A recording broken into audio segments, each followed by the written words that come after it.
Hey, it's festival season 2022. Welcome to Wisteria.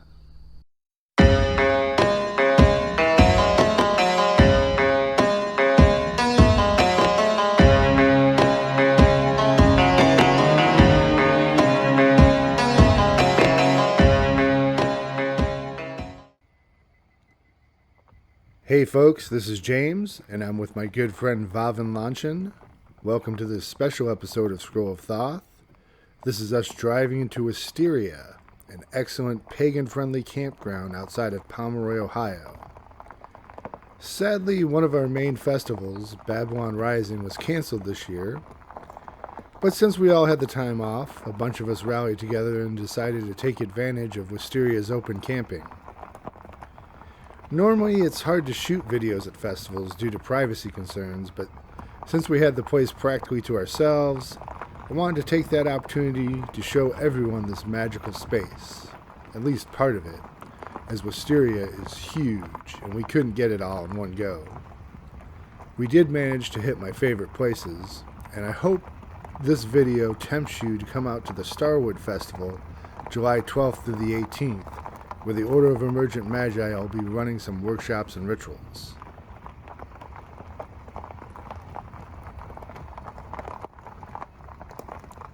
One of the things that makes Wisteria great is the infrastructure. As you can see, it has well-maintained roads. You'll see us pass by the gatehouse and the permanent shower house with hot water. Even the porta potties are some of the cleanest I've ever seen. They provide multiple water stations throughout the site. It has mowed grass fields that keep you from camping in the mud, but still plenty of wild spaces to explore. You can tell a lot of work and a lot of love goes into this land from the people who maintain it.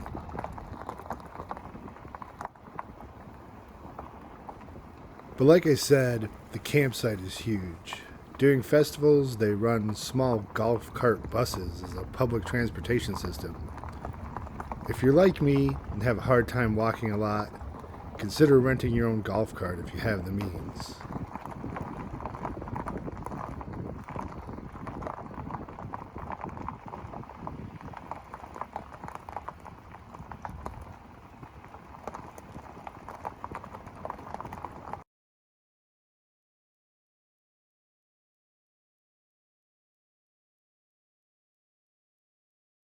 Now what you're seeing here is basically Main Street Wisteria.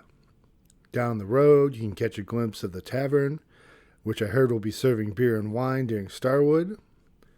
This field, and for over 100 yards beyond it, it will be packed with vendors during Starwood. As we come around, you see the first aid station and the general store, which is a blessing to have during festival. An ice pop can save your life on a hot summer day. Then you'll see the large cafe. They'll be serving food during the festival. During Starwood, they'll bring in a couple of food trucks to keep you fed as well.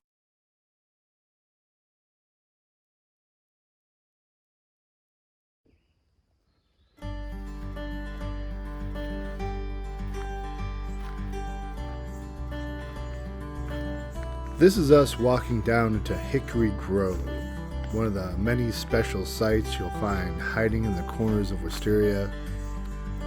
It's in this beautiful space where the Order of Emergent Magi usually runs their workshops and rituals during Starwood. This year, Zentra L and Katie Love will be running The Magic of Dune, based off the famous novels by Frank Herbert and the recent films. We find the rich world Herbert created to be fertile grounds for magical experimentation. I will be running a workshop on the Egyptian Book of the Dead. I hope that you've seen my video on the subject. At Starwood, we'll be going over things in more detail and have a ritual taken from the book to perform. All three of us will be working on a Mothman ritual as well. More on that later.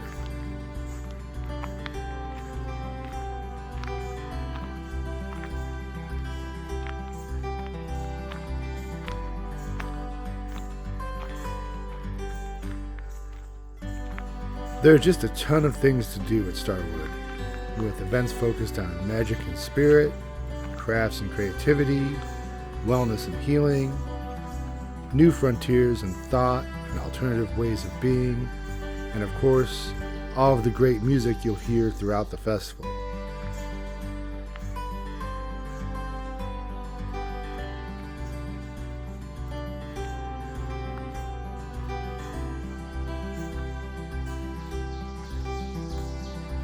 This is my favorite part of Hickory Grove, the fairy shrine. You can feel their presence here, especially when you come down alone at night.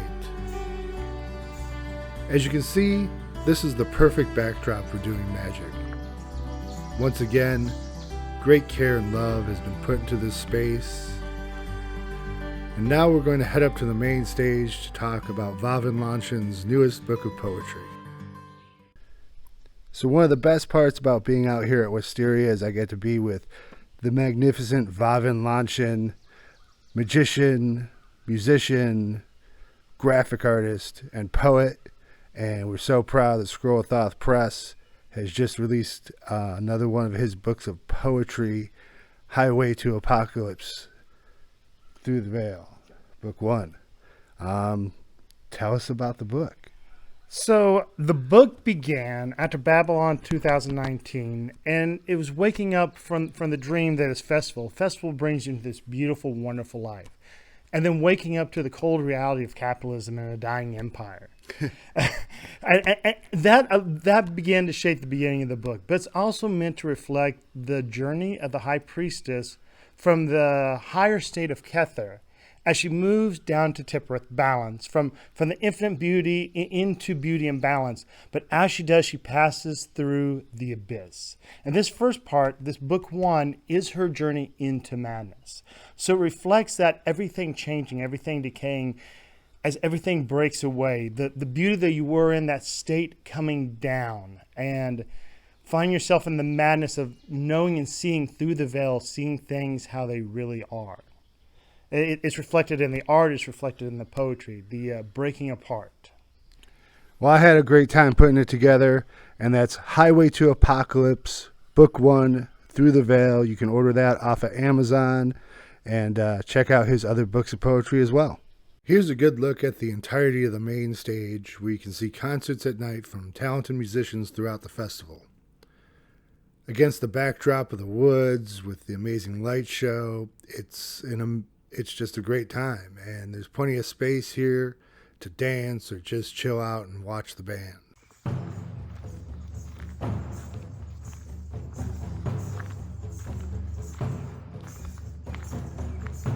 No festival at Wisteria is complete without a trip down to Pawpaw. As you can see, it's a bit of a treacherous walk, even taking the safe path as we're doing here. At festival, you'll be doing this at night, but that's part of the madness that is Pawpaw.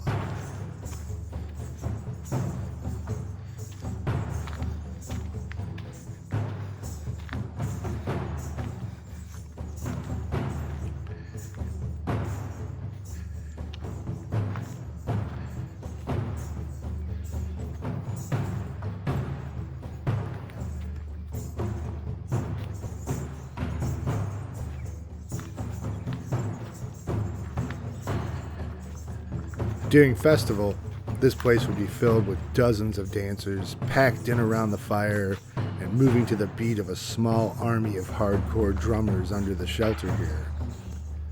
They would play and dance starting after the last show on main stage until, and sometimes past, the morning light.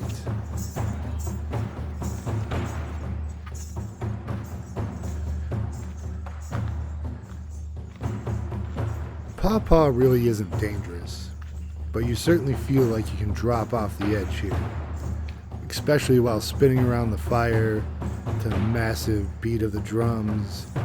If you're looking to just let go and feel the spirits, Pawpaw is the place for you.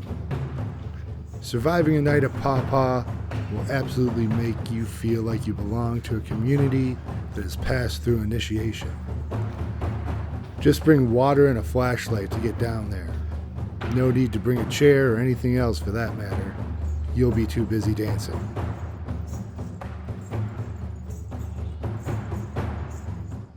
Here's the main field where the Saturday night fire is lit at Starwood.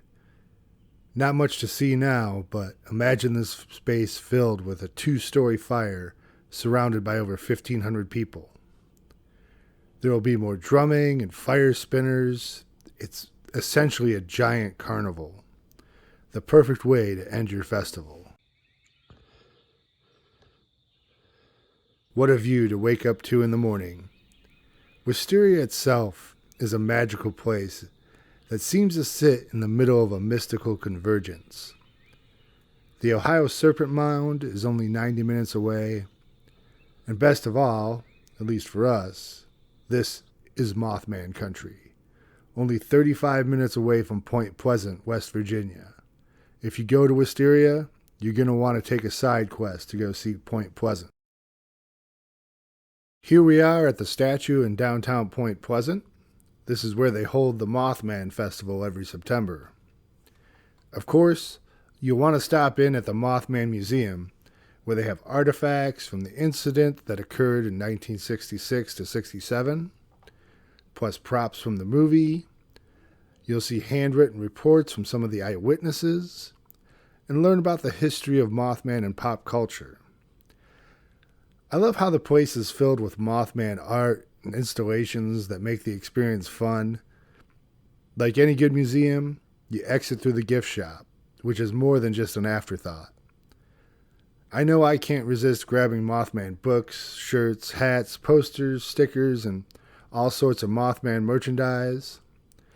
And I appreciate how the whole town gets into it, with Mothman-themed stores and things you can find all over downtown Point Pleasant. The cafe we stopped in next door even had Mothman cookies and chocolate-covered coffee beans they call Mothman droppings. The Mothman, for me and my friends, is a homegrown spirit that we feel a real connection to. You can learn more about that in my video on the paranormal and the occult, but I'm sure I'll do an entire video on Mothman sometime in the future. Everybody on the count of 3 say, "We love Mothman." 1, 2, 3. We love Mothman!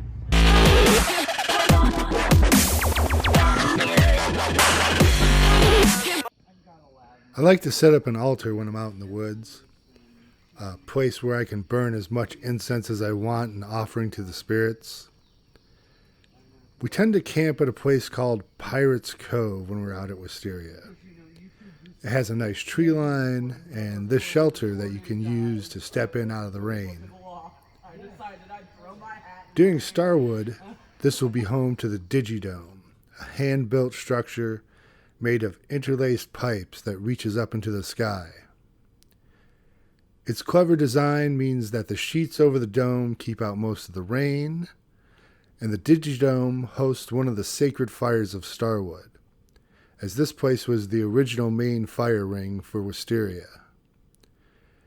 Many of the workshops held at the Digidome include music of some kind, with a general relaxing and chill vibe. I will warn you, people have seen copperhead snakes coming out of the woodpile here. Personally, I have seen more than one black widow spider in these woods. They leave you alone if you leave them alone. But if you want to pick up rocks or wood in this area, keep an eye out for them. I left an offering of my favorite cider this time to ensure that the spiders know that I'm a friend. I know some of you folks out there have an aversion to camping. I know I did starting out. It can be a challenge, but it's also a freeing experience and the only way to truly connect with the land. And let old Frater Thresciornis give you a little camping advice. When I go camping, I don't like to depend on the food being sold. Don't get me wrong, it's fine, but I can do much better. Here's what you need. I don't want to waste time building a fire every time I cook. And those little propane-powered camp stoves, they're a joke. Nowhere near enough heat. It takes them 45 minutes to make a couple of cups of coffee in the morning. What you need is a large propane burner, the kind they sell as turkey fryers around Thanksgiving, hooked up to a full tank of propane. and that's instant heat, as much as you'll ever need. Add a good cast iron pan, you have a lot of options for making meals. I need my coffee in the morning, and that's why I have my 2-gallon coffee pot. I'll boil up a pot of what's called cowboy coffee every day and have enough to pass around. So if you're at Starwood, find my camp in the morning and bring your cup, and I'll take care of you.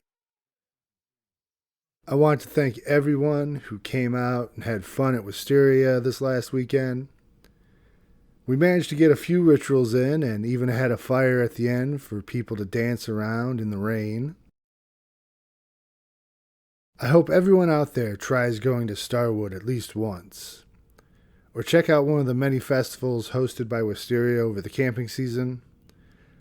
Like I said, Wisteria has open camping on non-festival weekends, so if you want to go out there and get to know the land, just head over to the Wisteria website and book your spot. I would love to make more videos like this, but I admit some of our shots aren't the greatest. This is why I've been asking folks to donate to our Ko-Fi. I know things can only get better if we had a real gimbal and a nice directional mic. We will certainly need those things on our trip to Egypt in November, but why not donate now and I can bring you some other outdoor action. If you want a little something for your money, get Vavin Lanchen's books of poetry on Amazon, or head over to our Redbubble store for some merch. Don't forget to like and subscribe so more people can get to see the Scroll of Thoth. And as always, thank you for watching to the end, and we'll see you next time.